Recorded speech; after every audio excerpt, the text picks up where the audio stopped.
unik karena di sini banyak kopi dan banyak petani kopi. Jadi menurut saya tentang kopi Ampel Gading itu sesuatu yang menarik di wilayah Ampel Gading itu.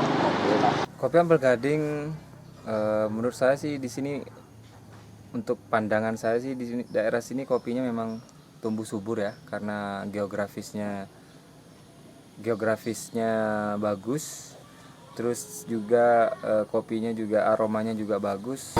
Kalau kopi Ampel Gading itu dari segi geografis sudah mendukung. Dari jenis tanah kan jenis vulkanik, itu bagus di buah kopinya. Kopi Ampel Gading itu kopi dari lereng Semeru. Itu untuk Arabica ditanam mulai dari 900 mdpl sampai 1600. Di sini sudah mulai 3 tahun ini sudah banyak yang memproses kopi selayaknya kopi Gayo, Bandung dan lainnya itu. Secara umum kopi Ampel Gading itu rasanya pahit. Mungkin karena di sini kan Kecamatan Ampel Gading, jadi orang-orang menyebutnya kopi Ampel Gading. Karena letaknya di Ampel Gading sih. Nyebutnya kopi Ampel Gading karena memang kecamatannya Ampel Gading. Ya itu kopi yang beragasi wilayah Ampel Gading itu. Sebenarnya kan origin. Jadi origin itu untuk kopi biar kopinya itu dari origin, misal dari Ampel Gading itu karakternya apa.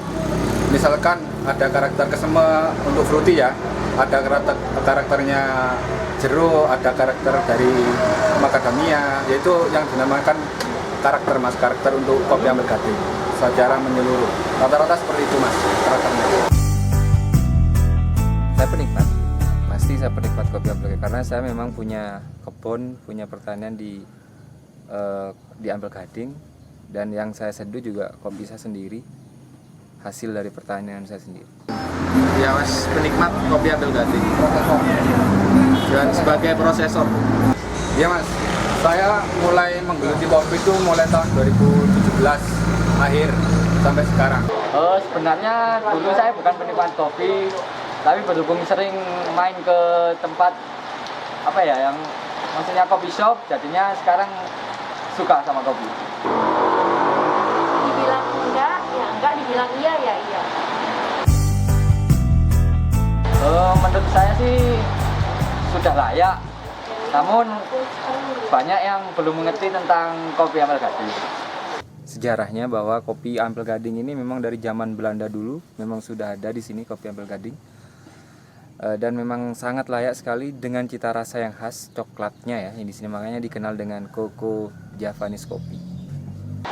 Layak sih, soalnya kopinya enak dan juga rasanya itu beda dari kopi di daerah lain. Sangat layak karena itu dari segi geografis sudah mendukung, maksudnya dari ketinggian, jenis tanah dan suhu. Ampel Gading itu nggak kalah sama wilayah lain mas, tapi kendalanya kita di wilayah mas, jauh dari kota. Makanya dari teman-teman itu saya berharap kedepannya nanti agar mengenal kopi Ampel Gading secara menyeluruh. Harapan saya mudah-mudahan kedepannya saya sebagai petani lebih punya ide kreatif ya, untuk bisa lebih memahami caranya untuk memetik, caranya untuk memanen kopi, karena kualitas rasa pasti ditentukan dengan cara panen yang baik, pemupukan yang baik. Harapannya banyak dari luar daerah yang mengenal kopi Ampel Gading. Harapannya saya kedepannya semua petani, dari mulai petani itu ada edukasi gimana proses kopi yang baik dan benar. Terus si petani kopi juga harus menyadari bahwa kopi itu bukan hanya kopi yang diminum, tapi kopi yang bisa dinikmati oleh banyak orang, terutama kepada penikmat kopi. Dan kedepannya juga teman-teman yang punya kafe di luar sana, harapannya bisa mendekati kita. Soalnya kita kalau secara umum ilmu perkopian masih awam, mungkin perlu diedukasi lebih tentang kopi itu sebenarnya bagaimana. Harapannya semoga kopi Ampel Gading bisa pemasarannya bisa meluas sampai ke mancanegara maupun di dalam negeri. Semoga bisa lebih dikenal orang banyak. Jadi kopi Ampel Gading punya pasarnya sendiri. Lebih maksudnya antara seperti tukang roasting dan para petani itu punya kesinambungan yang membuat kopi Ampel Gading itu jadi maju.